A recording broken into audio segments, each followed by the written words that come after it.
नमस्कार. सखी सह्याद्री या कार्यक्रमामध्ये सर्व रसिक प्रेक्षकांचं मनपूर्वक स्वागत. मंडळी, विज्ञान आणि तंत्रज्ञान हे आजच्या तरुणाईचे परवलीचे शब्द झालेत. अगदी माध्यम झाले असं म्हटलं तर त्यामध्ये काही वावगं ठरणार नाहीये. तंत्रज्ञान ही आज काळाची गरज बनलेली आहे. आपले पंतप्रधान मोदीजी ज्या वेळेला अमेरिकेत गेले होते त्यावेळेला सिलिकॉन व्हॅलीमध्ये भाषण देताना त्यांनी सांगितलं होतं की ज्या देशामध्ये हायवे आहेत त्या देशाची प्रगती ही निश्चित आहे. आणि या हायवेला जर आपण आय वेची जोड दिली तर खऱ्या अर्थाने आपण प्रगतीचा महामेरू उभारू शकू. आयवे म्हणजे इन्फॉर्मेशन टेक्नॉलॉजी. आपल्या दैनंदिन जीवनामध्ये आपण या तंत्रज्ञानाचा वापर करतच असतो आणि म्हणूनच या क्षेत्रामध्ये जर आपण प्रगती केली तर खऱ्या अर्थाने या स्पर्धेच्या युगामध्ये आपण श्वास घेऊ शकू, मोकळा श्वास ज्याला आपण म्हणू शकू. तर मंडळी, आजचा विषय बघूया. आजचा आपला विषय आहे तंत्रज्ञानाच्या नवीन वाटा, राष्ट्रीय तंत्रज्ञान दिनानिमित्त विशेष कार्यक्रम. मंडळी, तंत्रज्ञान म्हणजे नेमकं काय?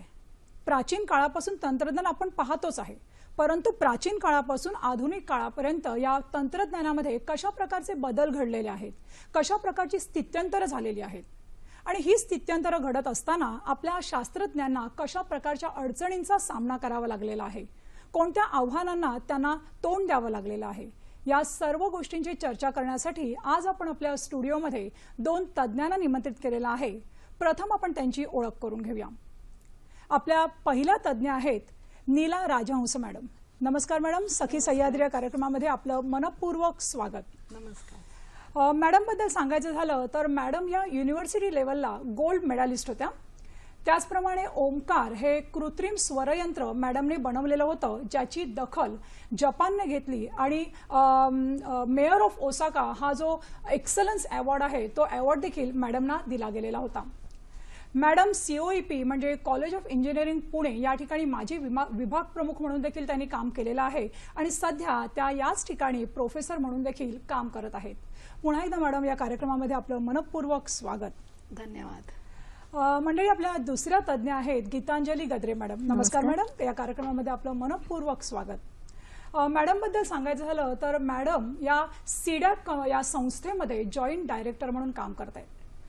मंडळी, तुम्हाला आठवत असेल तर सीडॅक ही संस्था म्हणजे ज्या वेळेला अमेरिकेने भारताला महासंगणक द्यायचं नाकारलं त्यावेळेला या सीडॅक संस्थेने महासंगणकाची परम मालिका तयार केली आणि भारताची बौद्धिक ताकद अमेरिकेला दाखवून दिली. या अशा संस्थेमध्ये मॅडम जॉईंट डायरेक्टर म्हणून काम करतायत, ही खरंच अभिमानास्पद गोष्ट आहे. मॅडम, पुन्हा एकदा तुमचं या कार्यक्रमामध्ये मनपूर्वक स्वागत. मंडळी, आजचा विषय पुन्हा एकदा सांगते. आजचा आपला विषय आहे तंत्रज्ञानाच्या नवीन वाटा. राष्ट्रीय तंत्रज्ञान दिनानिमित्त हा आपला कार्यक्रम आहे आणि या कार्यक्रमामध्ये आपण आपल्या तज्ज्ञांशी चर्चा करणारच आहोत. तत्पूर्वी आपला सहभागही कार्यक्रमामध्ये तितकाच महत्त्वाचा आहे आणि म्हणूनच आमचे दूरध्वनी क्रमांक लगेचच टिपून घ्यायचे.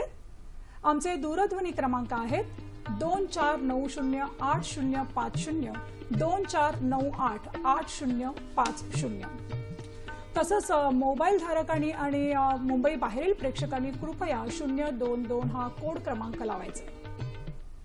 आणि नेहमीप्रमाणेच आमच्या दोन महत्त्वाच्या सूचना.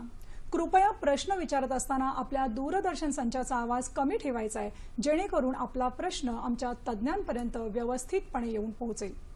आणि आजचा विषय आपल्याला कळलेलाच आहे, त्यामुळे आजचे प्रश्न हे आजच्या विषयाला अनुसरून असावेत अशी नम्र विनंती.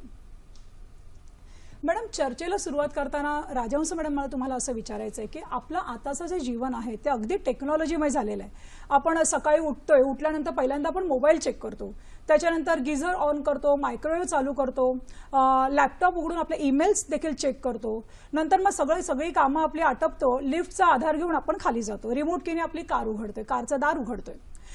ही सगळी जी तंत्रज्ञानाची किमया आहे, तर हे तंत्रज्ञान म्हणजे नेमकं काय, किंवा काळानुरूप या तंत्रज्ञानाच्या व्याख्येमध्ये काही फरक पडलाय का, काय सांगाल तुम्ही? तंत्रज्ञान म्हणजे आपण दैनिक जीवनात सुद्धा ज्या काही गोष्टींचा आधार घेऊन त्या सोप्या भाषेत करू शकतो, त्याला मदत होती आपल्या कार्याला, तर ती प्रत्येक गोष्ट एक तंत्रज्ञान म्हणूनच म्हणली जाते. साधा आपण सुरी जरी वापरली आणि सुरीच्या ऐवजी मिक्सर म्हणला तर आपण त्याला म्हणतो हा मिक्सर हे तंत्रज्ञानाची आहे. तर या जे काही आपण आपले गजेट्स जे म्हणतो हल्ली, तर ते सगळे तंत्रज्ञानाची देण आहे आपल्याला. आणि त्याच्यामुळे आपलं जीवन खूप सोपं झालंय असंही म्हणता येईल. म्हणजे आपण जे आता म्हणलात की आपण त्याच्या आहारी गेलोय, पण आपलं सोपं पण झालेलं आहे, बरंचसं जीवन आपलं सोपं झालेलं आहे, कारण आपलं कामं लवकर होऊ लागलेली आहेत त्याच्यामुळे. आणि आपल्याला असं वाटतं की आपण आहारी गेलोय, पण फार आहारी न जाता त्याच्यासाठी आपल्याला त्याची मदत घेऊन आपण आपलं कार्य जास्त क्षमतेने करू शकतो, हे मला आवर्जून सांगावं असं वाटतं. म्हणजे तंत्रज्ञान हे आपल्याला एक वरदान म्हणून लाभलेलं आहे असं म्हणायला हरकत नाही. नक्कीच खूप मोठं वरदान. गद्रे मॅडम, मला तुम्हाला असं विचारायचं की आजचा जो दिवस आहे तो राष्ट्रीय तंत्रज्ञान दिवस म्हणून ओळखला जातोय, तर त्याच्या मागे नेमकं काय कारण आहे, काय औचित्य आहे कार्यक्रमाचं, काय सांगाल? आजचा दिवस 11 मे आणि 1998 साली माननीय पंतप्रधान अटल बिहारी वाजपेयी यांच्या मार्गदर्शनाखाली आणि बुद्ध हसला किंवा स्माइलिंग बुद्धा हा असा प्रोजेक्ट घेऊन आपण अणुतंत्रज्ञानात ची क्षमता सिद्ध करण्यासाठी पोखरण येथे 3 अणुस्फोट घडवून आणले. आणि त्याच्यानंतर पुढच्या वर्षी हंस या आपल्या स्वदेशी बनावटीचं जे विमान आहे त्याची चाचणी झाली.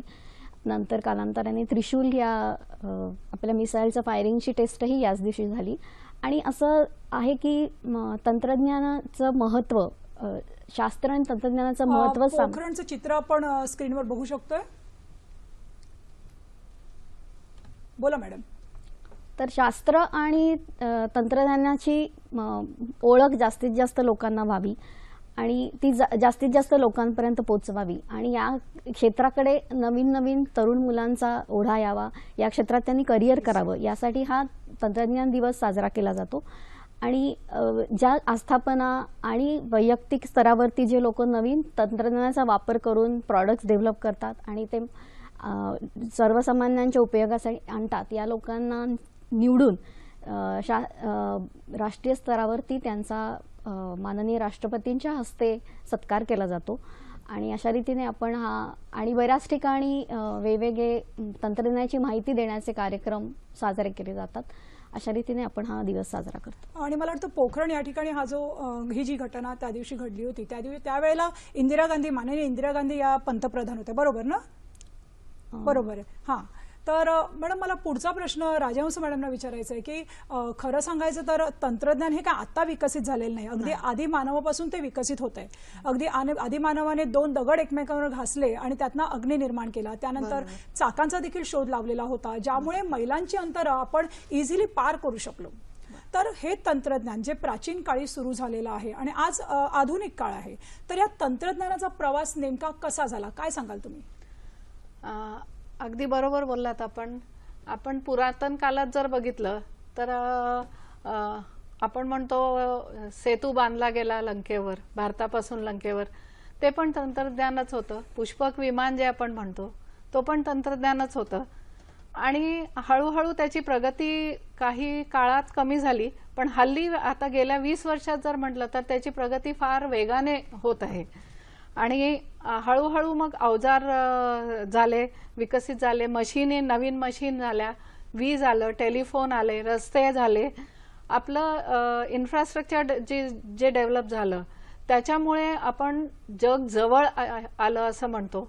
आपल्याला विमानाचा शोध लागला, रेल्वेचा शोध लागला आणि ह्याच्यामुळे हळूहळू विकसित होऊन आज आपण या स्थितीत पोहोचलो. खूप छान. मॅडम, कार्यक्रमामध्ये आपल्याला पहिला फोन येतोय. भारत वावळ बोलतायत डोंबिवलीहून. वावळ बोलतोय.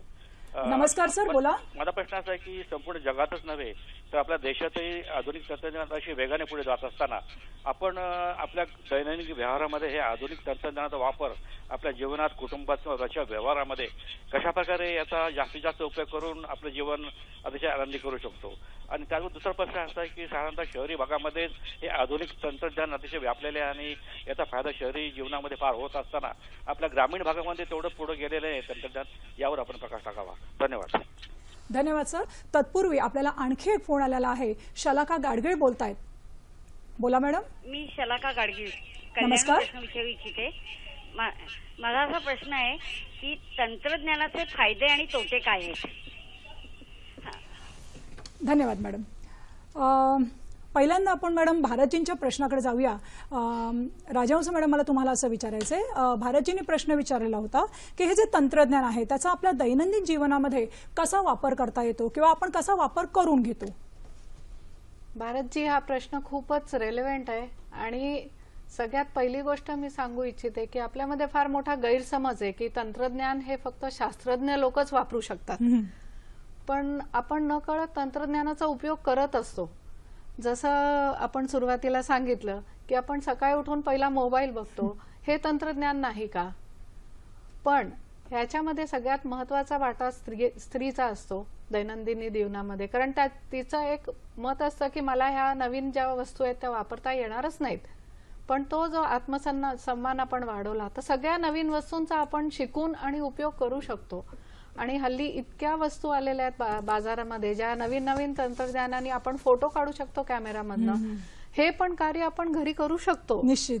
तर हे तंत्रज्ञानच आहे आणि त्याची भीती न बाळगता त्याला समोरी जाऊन आणि त्याचा उपयोग आपल्या कामं लवकर आणि व्यवस्थित रूपाने करणं हे सगळ्यात जास्त महत्वाचं आहे. म्हणजे काळाची आजची गरज आहे असं म्हणता येईल. येस. आणि आपण जास्त कामं करू शकतो त्या निमित्ताने. अगदी. मॅडम, भारतजींनी दुसरा प्रश्न विचारलेला होता की ह्या तंत्रज्ञानाचा ग्रामीण स्तरावर कसा उपयोग करून घेता येईल? आता ग्रामीण स्तरावरती विचार केला तर अजूनही आपली काही खेड्यांमध्ये वीज पोचली नाहीये आणि त्याच्यामुळे इंटरनेट फॅसिलिटी पोचली नाहीये. पण आत्ताच्या सरकारचा जास्तीत जास्त ठिकाणी हे पोचण्याचा प्रयत्न आहे आणि आपला भारतनेट असा मोठा प्रोजेक्ट आहे. सगळ्या ग्रामपंचायती या एकमेकांना जोडल्या जाणार आहेत. त्याच्यामुळे अगदी प्रत्येक लहान खेड्यात जरी नाही तरी तिथल्या पंचायत ऑफिसमध्ये तरी जाऊन लोकांना इंटरनेटचा वापर करता येईल आणि इंटरनेटच्या माध्यमातून सगळ्या शेतीविषयक आणि इतर शेतीवर अवलंबून असलेली जी काही इतर धंदे आहेत त्यांची सर्व माहिती आपल्याला मिळू शकते. त्याच्यानंतर सरकारी कामकाजांसाठी म्हणजे काही ऍप्लिकेशन्स असतात, फॉर्म्स असतात, सरकारी योजना असतात शेतकऱ्यांसाठी आणि इतर व्यवसायांसाठी. त्या सर्व योजनांची माहिती तिथे जाऊन लोक घेऊ शकतात आणि असा ते तंत्रज्ञानाचा वापर करू शकतात. त्याच्यानंतर अजूनही दूरदर्शनसारखं माध्यम खूप गावांमध्ये पण पोचलेलं आहे. DTHच्या माध्यमातून आणि इतर माध्यमातून. तर या माध्यमावरती पण अनेक तंत्रज्ञान विषयक चांगले कार्यक्रम होतात तर ते आवर्जून बघावेत. वेगवेगळे कृषी विषयकही कार्यक्रम असतात आणि जास्तीत जास्त लोकांनी या मोबाईल सारख्या आयुधांचा पण वापर करून तंत्रज्ञानाची माहिती घ्यावी आणि त्याचा योग्य वापर त्यांच्या कामासाठी करावा. तर ग्रामीण भाग आणि शहरी भाग आता तंत्रज्ञानापासून फार वेगळा आहे असं मला तरी वाटत नाही. म्हणजे तंत्रज्ञानाने या दोन भागांना जोडण्याचं काम केलं असं म्हटलं तर ते काही वेगळं वाटणार. त्यामुळे आता त्याला रुर्बन अशी कन्सेप्ट बोलली जाते. अरे वा. मॅडम, शलाकाजींचा पुढचा प्रश्न होता आणि त्याने विचारलेलं होतं की तंत्रज्ञानाचे फायदे आणि तोटे. राजहंस मॅडम, तुम्ही फायदे सांगा. काय आहेत फायदे? काय सांगू शकाल? फायदे अनेक फायदे आहेत. जर करून घेतले तर फायदेच फायदे आहेत. कारण सकाळी उठल्यापासून ते रात्रीपर्यंत आपण प्रत्येक गोष्ट जी असतं ती तंत्रज्ञानाच्या वापरानेच करतो.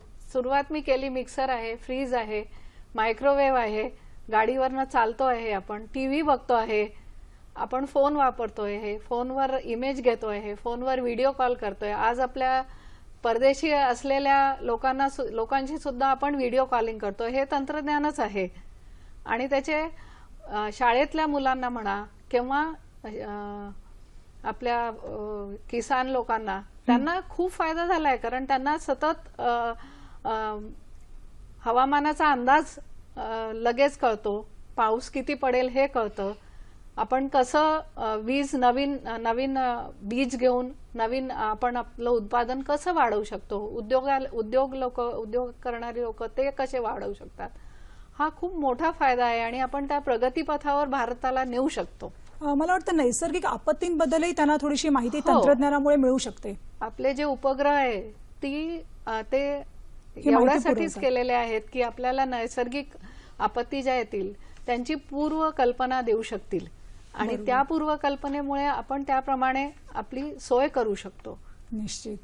म्हणजे तंत्रज्ञान हे एक दुधारी शस्त्र आहे. जसे फायदे आहेत तसे तोटे पण आहेत. गद्रे मॅडम, तुम्ही या तोट्यांबद्दल काय सांगाल? काय दुष्परिणाम आहेत या तंत्रज्ञानाचे? आज तंत्रज्ञानामुळे आपल्याला बऱ्याच गोष्टी सहज साध्य आहेत. इंटरनेटचं जे जाळं आहे, महाजाल म्हणतात, माहितीचं महाजाल, तर याच्यामुळे असं झालंय की बऱ्याचशा गोष्टी आपण लक्षात ठेवत नाही आणि सगळं काही सर्च इंजिनचा वापर करून सगळं शोधून काढतो त्याच्यावरून. त्याच्यानंतर पूर्वी साधी गणित आपण तोंडी करायचो, त्याच्याऐवजी आपण कॅल्क्युलेटर वापरतो. त्यानंतर फोनचे नंबर आपले पाठ असायचे ते सगळे फोनमध्ये असतात. फोन जर बंद पडला तर आपण अगदी परावलंबित्व येतं आपल्याला.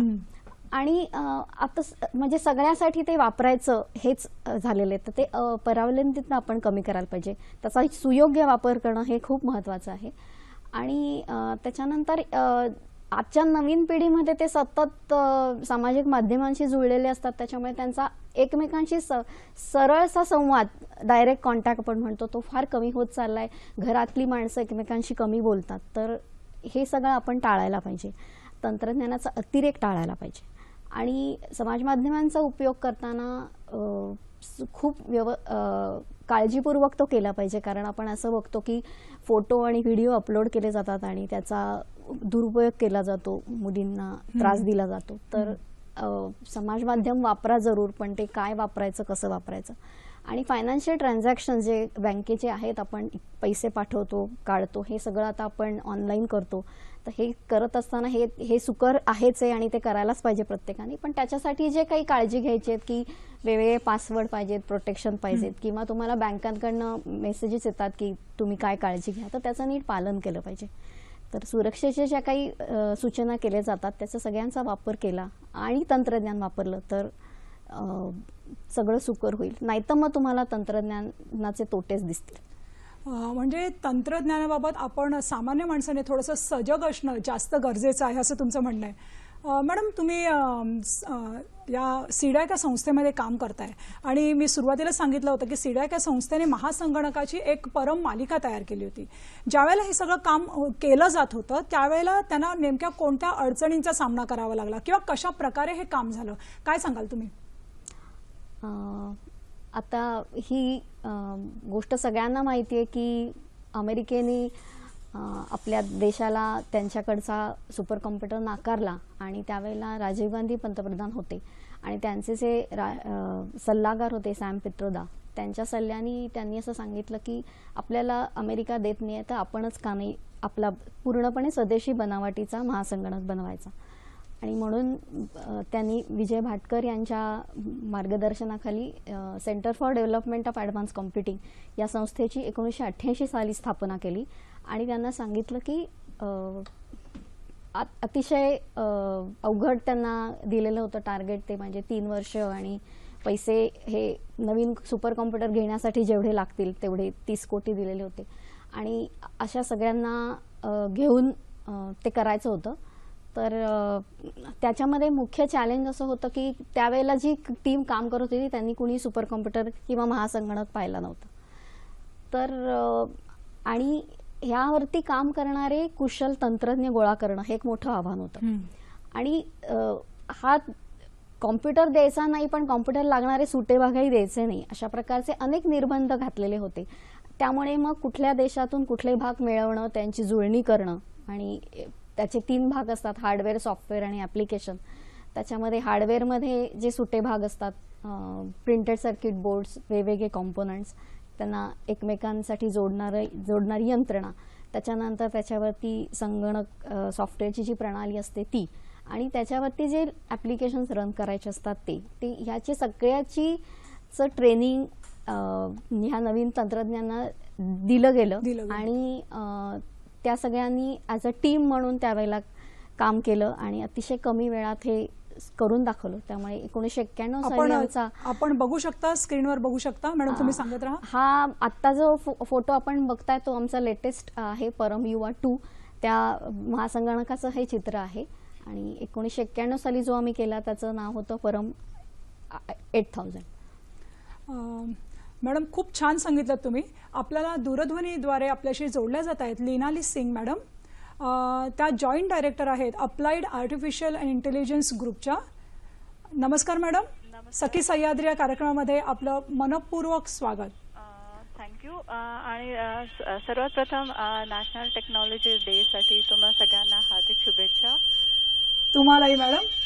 मॅडम, मला तुम्हाला असं विचारायचं आहे की आजचं हे जे तंत्रज्ञान क्षेत्र आहे त्या क्षेत्रामध्ये महिलांचा एकंदर सहभाग कसा आहे, कशा पद्धतीने महिला काम करतायत, किंवा महिला म्हणून जे आपल्या ज्या गोष्टी आहेत त्याच्यावर मात कशा करतायत, काय सांगाल? हां, सीडॅकचं मी सांगू शकते तुम्हाला की सीडॅकचं हा वातावरण आहे ज्याच्यामध्ये प्रमाण जर बघितलं तर पुरुषांबरोबर महिला प्रत्येक डोमेन म्हणजे प्रत्येक टेक्नॉलॉजीवर एकत्र काम करत आहेत. मग ते HPC असो, हेल्थ इन्फॉर्मेटिक असो, मल्टीलिंग्वल ट्रान्सलेशन सिस्टम असो किंवा कुठलीही फील्ड असो, त्याच्यामध्ये महिला पण त्याच लेवलच्या तेवढंच परिश्रम, तेवढंच मेहनत घेऊन काम करत आहे. तेवढे त्यांना रिस्पॉन्सिबिलिटीज दिले गेलेले आहेत आणि ते एकदम चांगल्या प्रकारे ते पार पाडत आहेत. गायत्री आहेच तिकडे, तर तुम्ही गीतांजली इनफॅक्ट, तर त्या तुम्हाला सांगतच आहेत की किती प्रगती झाली आहे सीडॅकमध्ये या टेक्नॉलॉजीजवर, जे हेल्प करतात देशाला, भारताला नवीन नवीन टेक्नॉलॉजीज आणण्यासाठी. मॅडम, राजहंस मॅडम, मला तुम्हाला मध्ये विचारायचं आहे की तुम्ही ज्या ठिकाणी काम करताय, COPS संस्थेमध्ये काम करताय, त्या ठिकाणी एकंदर महिलांचा सहभाग कसा आहे, किंवा महिला म्हणून ज्या आपल्या मर्यादा आहेत त्याच्यावर मात करून कसं काम केलं जात आहे, काय सांगाल तुम्ही? इथे सीडॅकमध्ये असं काही हे नाही आहे की तुम्हाला काही रिस्ट्रिक्शन किंवा असं काही नाही आहे. एकदम चांगल्या फ्रेंडली एन्व्हायरमेंटमध्ये ॲज अ फॅमिली सगळेजण मिळून काम करतात इकडे. आणि इथे असं सगळे जे फॅसिलिटीज जे असतात ते सगळे महिलांसाठी प्रोव्हाइड आहे. इथे काही भेदभाव होत नाही की महिला आहे किंवा हे आहेत म्हणजे पुरुष आहेत. इकडे म्हणजे कुठलेही प्रोजेक्ट म्हणा, कुठलेही लेवलवर जाऊन पेपर्स पब्लिश केले जातात. महिला त्या तिकडे जाऊन इंटरनॅशनली, नॅशनल लेवलवर पेपर्स पब्लिश केलेले आहेत. प्रोजेक्ट्स मिळतात आम्हाला. कितीतरी जॉईंट डायरेक्टर, HODs आहेत ते त्या लेवलची रिस्पॉन्सिबिलिटी सांभाळतात. म्हणजे महिलांनी हे क्षेत्र काबीज केलेलं आहे असं म्हटलं तर मला वाटतं ते काही वावगं ठरणार नाहीये मॅडम. नाही, बरोबर. म्हणजे इथे म्हणजे सगळ्या गोष्टीत आहेत स्त्रिया पुढे पुरुषांबरोबर, म्हणजे सोबतच आहेत. असं म्हणता येणार नाही की पुढे गेले पाठी गेले, सोबतच सगळे कामं करतात. धन्यवाद मॅडम, आपण या कार्यक्रमामध्ये सहभागी झालात आणि आम्हाला मार्गदर्शन केलं. सखी सह्याद्रीतर्फे आपले मनपूर्वक आभार. राजहंस मॅडम, मला तुम्हाला असं विचारायचं आहे की डिजिटल इंडिया हे आपल्या पंतप्रधानांचं, मोदीजींचं एक स्वप्न आहे आणि त्या दृष्टीने त्यांनी काय केलेलं आहे सध्या की अगदी रस्त्यावरचा जो विक्रेता आहे तो विक्रेता देखील ऑनलाईन पेमेंट सुविधा प्राप्त करू शकतो, किंवा आपल्या रेल्वे स्टेशन्सवर मोफत वायफाय सेवा दिलेली आहे. आणि मोदीजींच्या डिजिटल इंडिया या स्वप्नपूर्तीच्या दृष्टीने मला वाटतं हे उचललेलं पहिलं पाऊल आहे. तर हे डिजिटल इंडिया किंवा डिजिटल टेक्नॉलॉजी म्हणजे नेमकं काय? डिजिटल इंडिया हा इंडियन गव्हर्नमेंटचा फ्लॅगशिप प्रोग्राम आहे आणि ह्याच्यामध्ये एकच फक्त डिजिटल करणं म्हणजे पेपरलेस करणं किंवा त्याच्यामध्ये कागद फिरवणं, जे पूर्वीचं शासकीय एक जो धोरण होतं की हा कागद ही फाईल या फाईलवरून जाते, हा सगळा त्यांनी पूर्ण भाग काढून टाकला. ह्यानी वेळेची प्रचंड बचत होते, कारण तुम्हाला दुसऱ्या क्षणाला ती माहिती मिळालेली असते. जी माहिती पूर्वी आपण एका फाईलकडून दुसऱ्या एका टेबलावरून जी जात होती ती. त्या फ्लॅगशिप प्रोग्रामच्या अंतर्गत सगळ्यात महत्त्वाचा दुवा म्हणजे लहानातल्या लहान माणसाला सुद्धा ह्याचा फायदा पोहोचवणं, हे त्यांनी जे केलंय ह्याच्यामुळे आपला भारत देश सगळ्या विश्वाला जोडला जाईल. गद्रे मॅडम, मला तुम्हाला असा प्रश्न विचारायचा आहे की तुम्ही सीडॅकमध्ये काम करताय, सीडॅकने महासंगणकाची निर्मिती केली, तर साधा संगणक आणि महासंगणक यामध्ये नेमका कोणता फरक आहे, काय सांगाल? आता साधा संगणक म्हणजे आपण जे डेस्कटॉप किंवा लॅपटॉप वापरतो ते साधा संगणकामध्ये गणले जातात. त्याच्यामध्ये जे सेंट्रल प्रोसेसिंग युनिट असतं ज्याच्यावरती सगळं प्रोग्राम रन होतो ते 1, 2 किंवा हल्ली नवीन ह्याच्यामध्ये 4 ते 8 असू शकतात. पण जो महासंगणक असतो त्याच्यामध्ये असे हजारोनी प्रोसेसिंग एलिमेंट्स असतात. तर साधा संगणकाची प्रोसेसिंग पॉवर कमी असते, त्याच्यानंतर त्याची अंतर्गत मेमरी कमी असते आणि त्याची माहिती साठवून ठेवण्याची क्षमताही कमी असते, ज्याला स्टोरेज म्हणतो. आणि एका कॉम्प्युटरकडून दुसऱ्या कॉम्प्युटरकडे जोडलं जाणारं नेटवर्क असतं ते पण जरा कमी क्षमतेचं असतं. त्याच्यावरती जर मोठ्या प्रकारचे जर कुठले प्रोग्राम रन केले ज्याला खूप मोठा डेटा लागणार आहे, जसे वेदर फोरकास्ट किंवा जे महासंगणकासाठीचे कार्यक्रम आहेत, तर एक तर ते पूर्ण होत नाहीत किंवा त्यांना महिने किंवा वर्षही लागू शकतात. त्या उलट महासंगणकामध्ये मी आत्ता सांगितलं तसं जे सेंट्रल प्रोसेसिंग युनिट असतं CPU किंवा कोर ते 1000 कमीत कमी आणि आताचे नवीन जे आहेत त्याच्यामध्ये मिलियन्स ऑफ तसे कोर असतात. त्यांची प्रत्येक CPUची असलेली जी मेमरी आहे ती पण खूप असते आणि खूप प्रकारच्या मोठ्या डेटावरती किंवा माहितीवरती त्याच्यावरती काम चालतं, त्यामुळे त्याची माहिती साठवून ठेवण्याची क्षमताही खूप असते.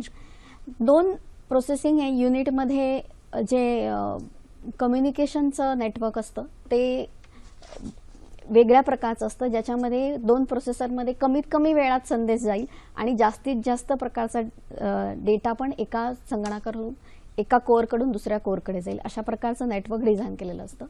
आणि याच्यामध्ये अत्यंत ज्याच्यामध्ये कॉम्प्युटेशनल पॉवर जास्त लागते अशा प्रकारची ॲप्लिकेशन रन होतात आणि ती कमीत कमी वेळात रन होतात आणि ते दरवेळेला नवीन जो येतो तो आणखीन कमी वेळात करता येईल अशा प्रकारचे महासंगणकाचे नवीन नवीन मालिका निर्माण केली जातात. मॅडम, परम शावक याविषयी तुम्ही काय सांगाल?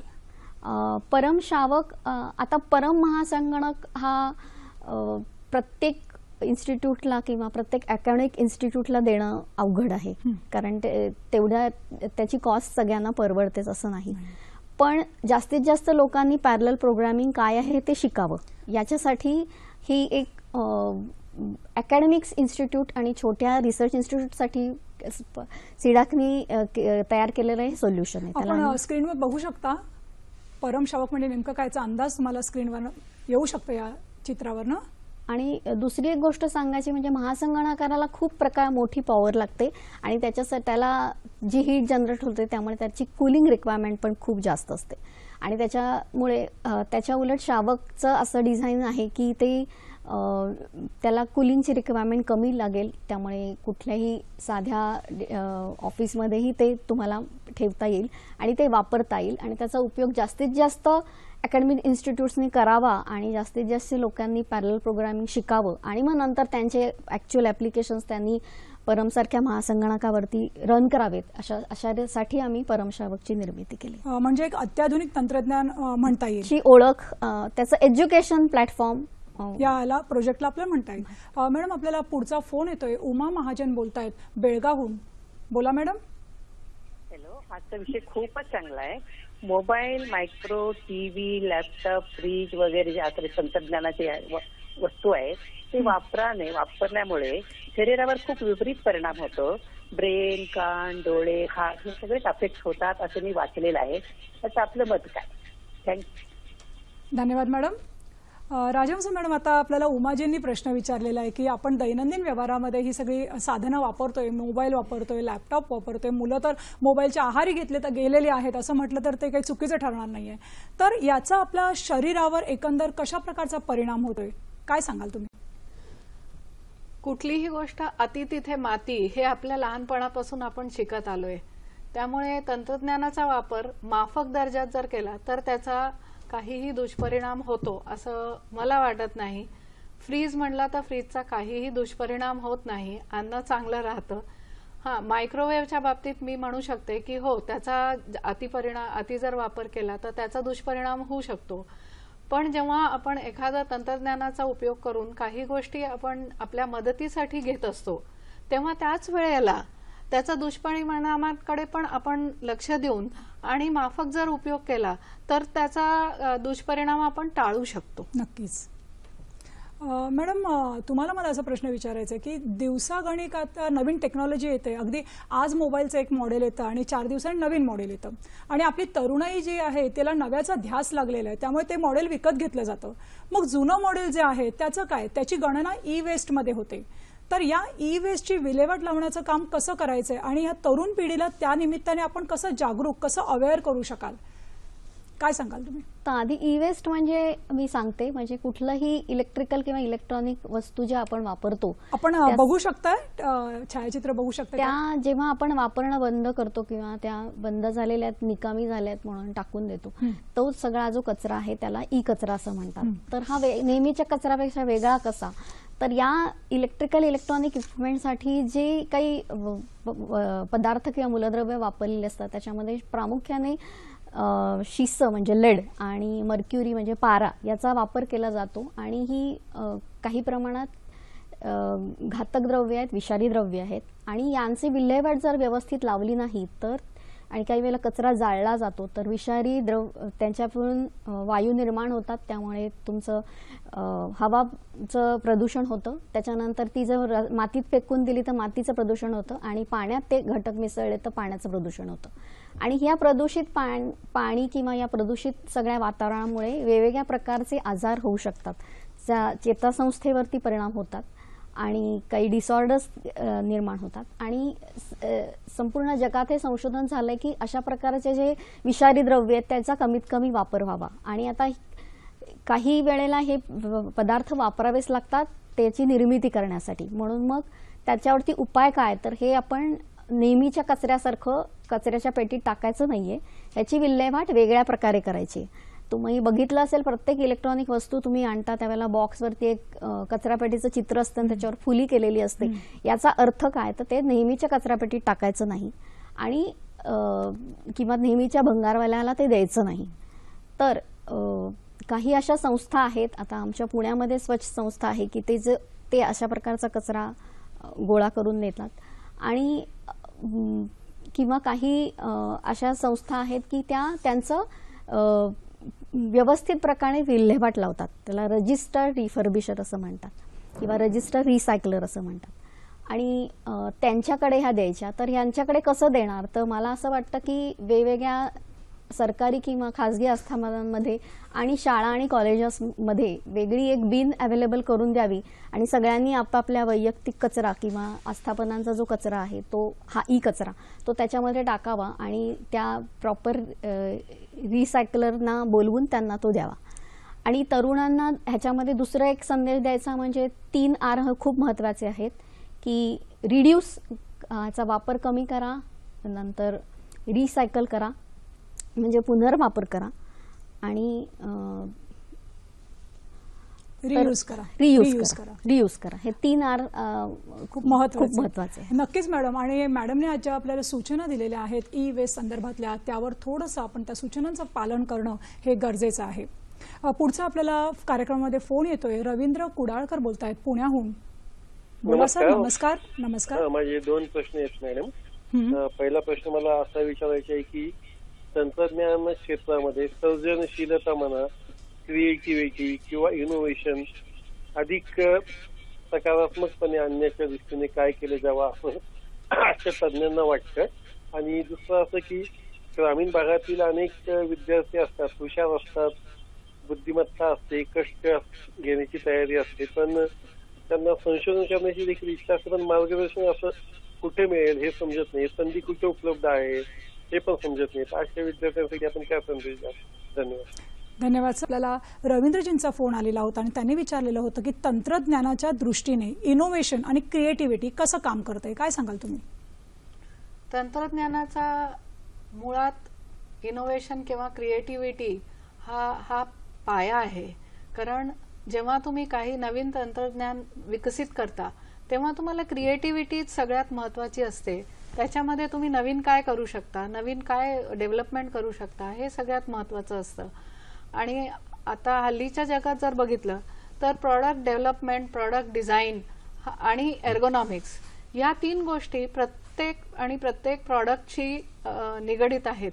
साधी आपण बाटली जरी घेतली पाण्याची तरी त्याला आपण हाताने धरायचं एक सपोर्ट हल्ली नवीन तुम्ही बघितलं असेल तर सगळ्यात महत्वाचे, त्या सगळीकडे उपयोग असतो. इनोव्हेटिव्ह आणि क्रिएटिव्हिटी म्हणजेच तंत्रज्ञान.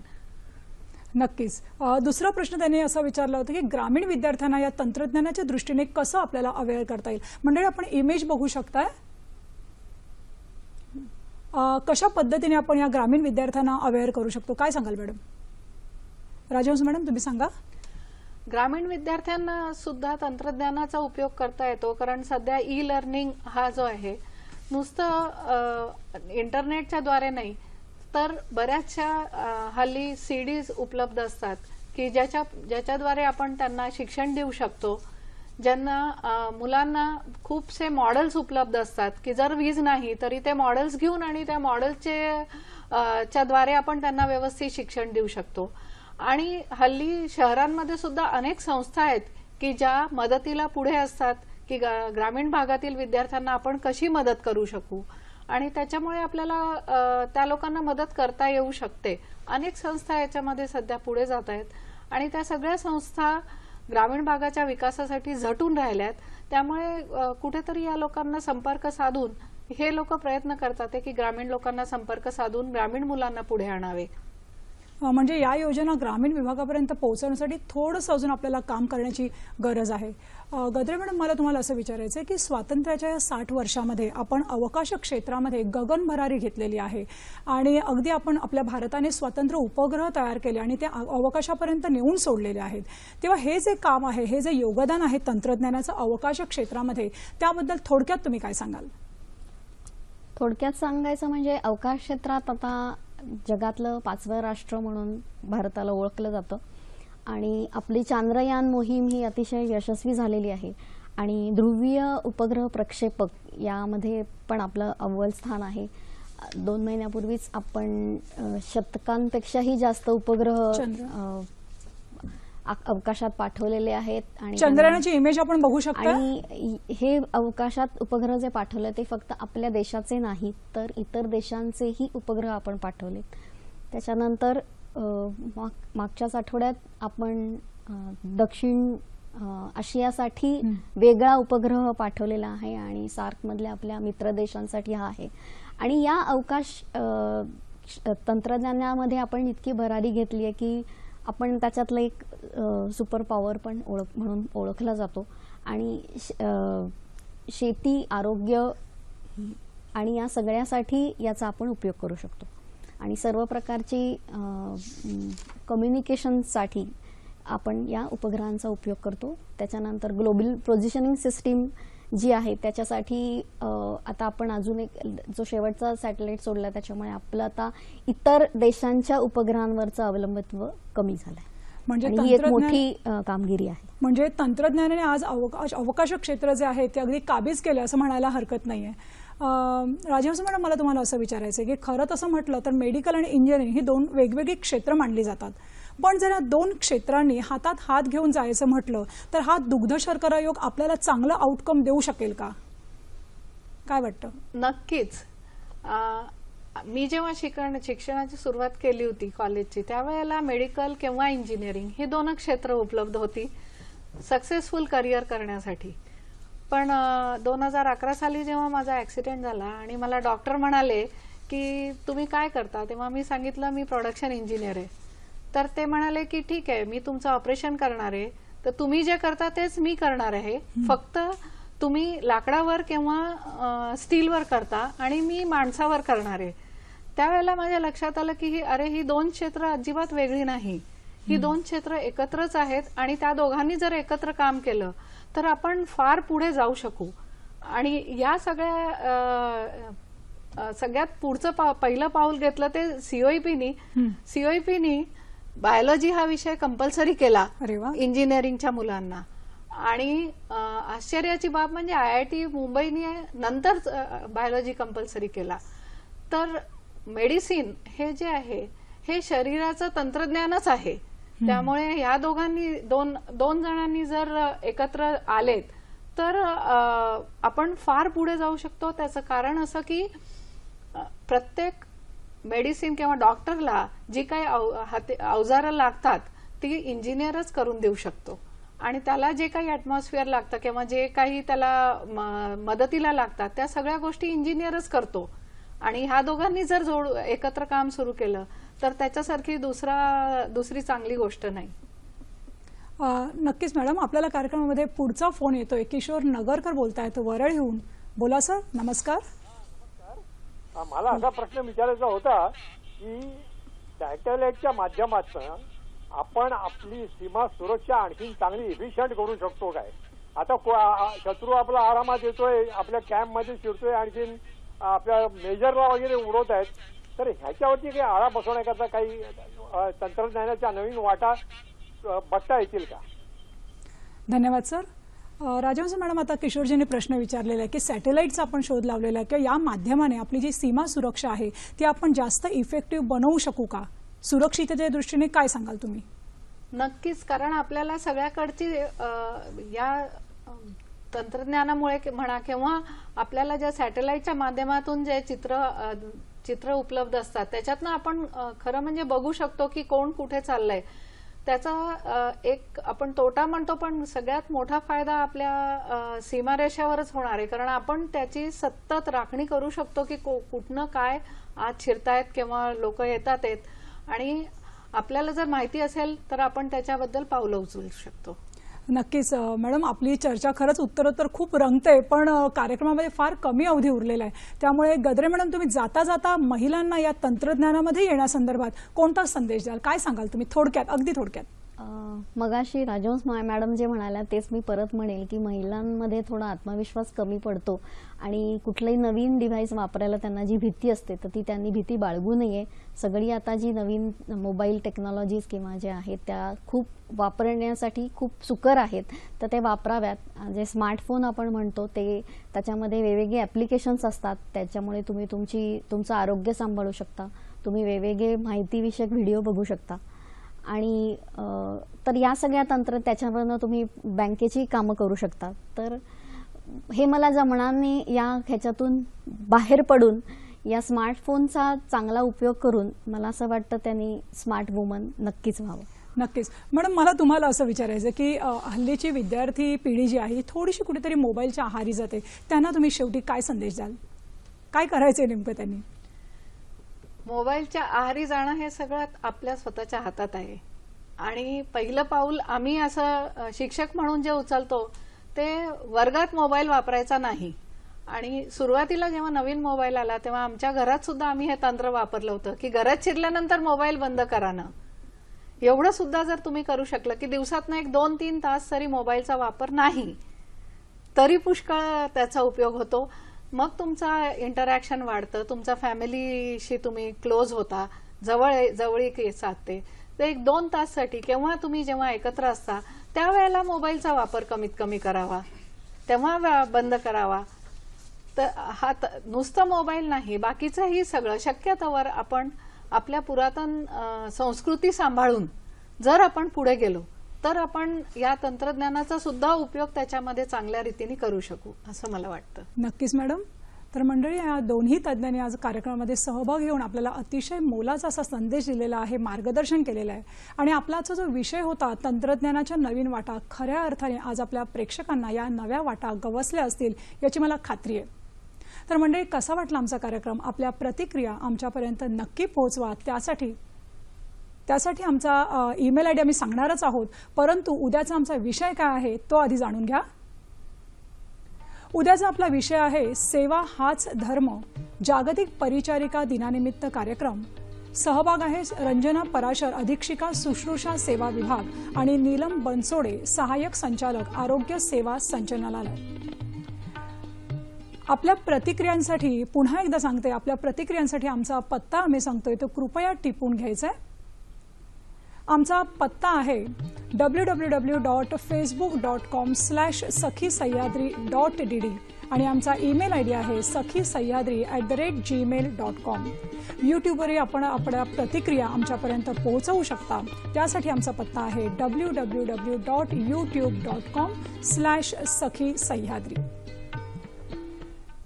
तर मंडळी, खरंच कार्यक्रमामध्ये आपल्याला उत्तरोत्तर चर्चा जी रंगत चालली आहे, अजूनही जायचं मन होत नाहीये. शेवटी पुन्हा मला या दोन तज्ज्ञांना एक छोटासा प्रश्न विचारायचा आहे.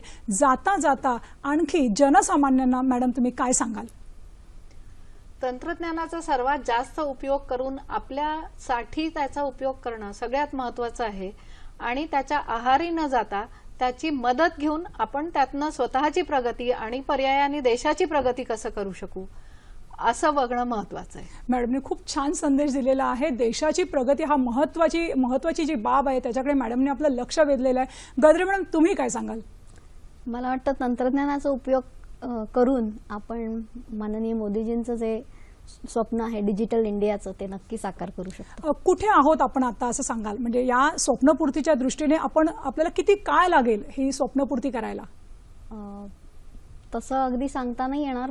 अंदाज सांगायचे. मला असं वाटतं येत्या 5-10 वर्षात नक्की आपण करू. नक्की. मॅडम, तुम्हाला काय वाटतं, स्वप्नपूर्ती व्हायला अजून जास्त काळ लागणार आहे का आपल्याला? हे सर्व आपल्यावर अवलंबून आहे. प्रत्येक माणसाने जर त्याचा ध्यास घेतला तर 5 वर्ष सुद्धा जास्त होतील असं मला वाटतं. कारण प्रत्येकाचं योगदान त्याच्यात फार महत्वाचं आहे. राष्ट्र एका माणसाने होत नाही, राष्ट्र प्रत्येक माणसाने होतो. तर जर आपल्याला आपलं राष्ट्र पुढे न्यायचंय तर प्रत्येक माणसाने त्याचा ध्यास घेऊन त्याचा खारीचा वाटा उचलून राष्ट्राच्या प्रगतीकडे नेणं महत्वाचं आहे. म्हणजे तंत्रज्ञानाची कास अगदी जनसामान्यांनी धरणं गरजेचं आहे, जेणेकरून आपल्याला आपल्या पंतप्रधानांचं, मोदीजींचं स्वप्न जे डिजिटल इंडिया आहे त्या स्वप्नपूर्तीपर्यंत आपल्याला निश्चितपणे पोहोचता येईल. मॅडम, गद्रे मॅडम आणि राजहंस मॅडम, तुम्ही दोघेही या कार्यक्रमामध्ये आलात, सहभागी झालात आणि म्हणूनच सखी सह्याद्री या कार्यक्रमातर्फे, वाहिनीतर्फे मी आपले मनपूर्वक आभार मानते. धन्यवाद. सह्याद्री वाहिनीचं खूप खूप अभिनंदन की त्यांनी या निमित्ताने सर्वसामान्य माणसांना एक आठवण करून दिली की आज राष्ट्रीय तंत्रज्ञान दिवस आहे.